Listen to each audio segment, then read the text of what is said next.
आज हम डॉक्टर देवी के माध्यम से जानते हैं कि क्या कारण है हमारे जन्म का और ये सोल की जर्नी क्या होती है। देर इज नो एंड, क्या होता है ये?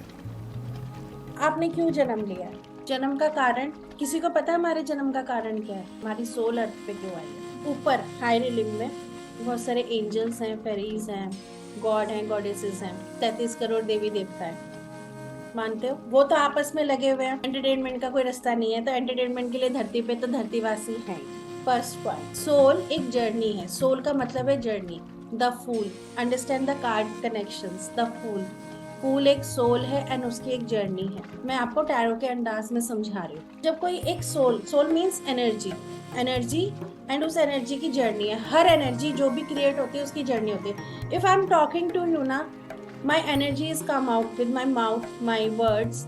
अब ये एनर्जी हो गई है, now it's converted to the vibrations, ऐसे ऐसे वाली वाइब्रेशंस में, एंड स्लोली स्लोली ये यूनिवर्स में चली जाएगी। और जो ये मैं बोल रही हूँ ये काफी युगों तक ना यूनिवर्स में घूमती रहेगी। हम जो भी बोलते हैं ना वो यूनिवर्स में जाता है साउंड, और वही घूमता रहता है, और वही साउंड हमें अलग अलग डायरेक्शंस में सुनाई देता है। इसके थ्रू निकला, वाइब्रेशन में कन्वर्ट हो गया एंड ऊपर चला। अब ये साउंड इफेक्ट हमेशा यूनिवर्स में घूमता रहेगा। बंगालीज में तो स्पेशली बोला जाता है, मेरी मम्मी बोलती थी बेटा रात को जोर से शाउट नहीं करना, धीरे बोलना है, स्लो बोलना है, रात को ऐसे तेजी से नहीं बोलते, स्पेशली फीमेल्स को बोला जाता था। तो ये कारण इसका ये था, रात को तेज से ना बोलना, आउट लाउड ना बोलना, ये इसका कारण होता है कि ये वाइब्रेशंस ऊपर जाती है, और ऊपर आपकी तरफ से जैसी वाइब्रेशन जाएगी वैसे ही वहां से रिजल्ट आएगा।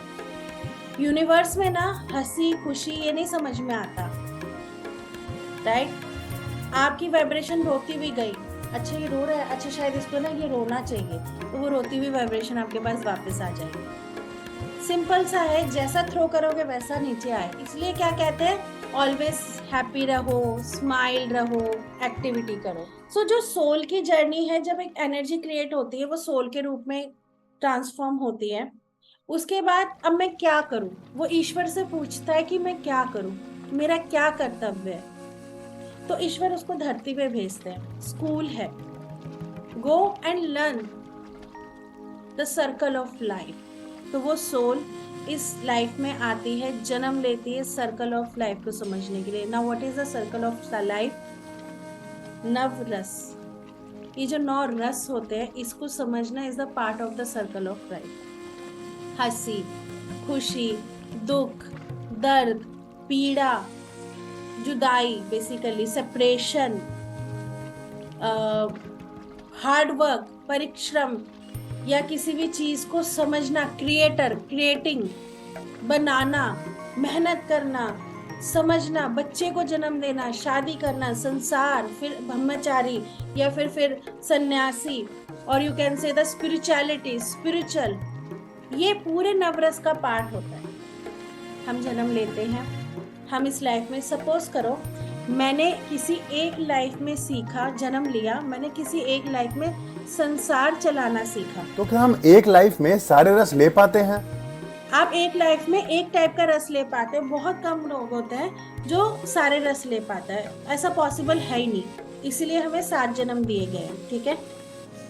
एक लाइफ में हुए, हमने जन्म लिया, सपोज उस लाइफ में मैंने शादी नहीं करी, ठीक है, उस लाइफ में मैंने शादी नहीं करी, और नाउ अब मैंने उस लाइफ में लेकिन दूसरी चीजें सीखी, जैसे कि काम करना, बिजनेस करना, हार्ड वर्क करना, ठीक है?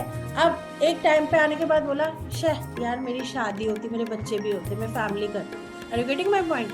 ये एनर्जी रही, इच्छा रही, लेकिन उस टाइम पे वो वक्त नहीं था, वो हो नहीं पाया, मैं मर गई, मैंने दोबारा जन्म लिया। कैसी एनर्जी लेकर जन्म लिया? मैंने शादी नहीं करी, मेरी फैमिली नहीं है। अब इस जन्म में अब मैं उस एनर्जी को पूरा करने के लिए चलूंगी, सेकंड रस। शादी करी, फैमिली करी, बच्चा करा, आपने अब संसार जीना सीखा, संसार की पीड़ा, खुशी। जब एक औरत एक बच्चे को जन्म देती है, जब एक मेल अपने बच्चे को हाथ में उठाता है, जब एक पति पत्नी मिलते हैं, शादी करते हैं, वो एक अच्छे अजीब अटूट बंधन में बनते हैं। अब बहुत सारे जान पहचान वाले लोगों से मिलकर ये दोनों पति पत्नी अलग अपनी पहचान बनाते हैं, एक जर्नी शुरू हो गई। फिर उनका बच्चा होता है, वो बच्चे के साथ स्ट्रगल करते हैं, उस पर फैमिली को चलाने के लिए स्ट्रगल करते हैं, खुश होते हैं, इंजॉय करते हैं, सेलिब्रेट करते हैं। वो एक जर्नी हो गई, वो एक रस हो गया, और इसी को जीते जीते आगे की तरफ बढ़ते हैं। अब कुछ किसी की लाइफ बहुत पीड़ादायक होती है तो वो स्पिरिचुअल में चला जाता है, या किसी और चीज में चला जाता है, या बहुत एक पर्सन होता है, शादी कर ली, हाँ फॉर्मेलिटी के लिए कर ली, वो अपने काम में बिजी, वो अपने काम में बिजी, अभी संसार का रस नहीं लिया फिर इस प्राणी ने। तो अलग अलग बिहेवियर पे अलग अलग एक्शंस होते हैं, उस एनर्जी को लेकर हम अगले जन्म में जाते हैं, फिर हम उस एनर्जी से रिलेटेड दूसरी चीजें सीखते हैं और जीते हैं। तो इस तरीके से हम हर जन्म में कुछ कुछ नया नया सीखते हुए आगे फॉरवर्ड होते हैं। फाइनल डेस्टिनेशन लास्ट जैसी होती है, वो हार्डकोर स्पिरिचुअल डेस्टिनेशन होती है, क्योंकि स्पिरिचुअल प्रैक्टिस के बिना मोक्ष नहीं है।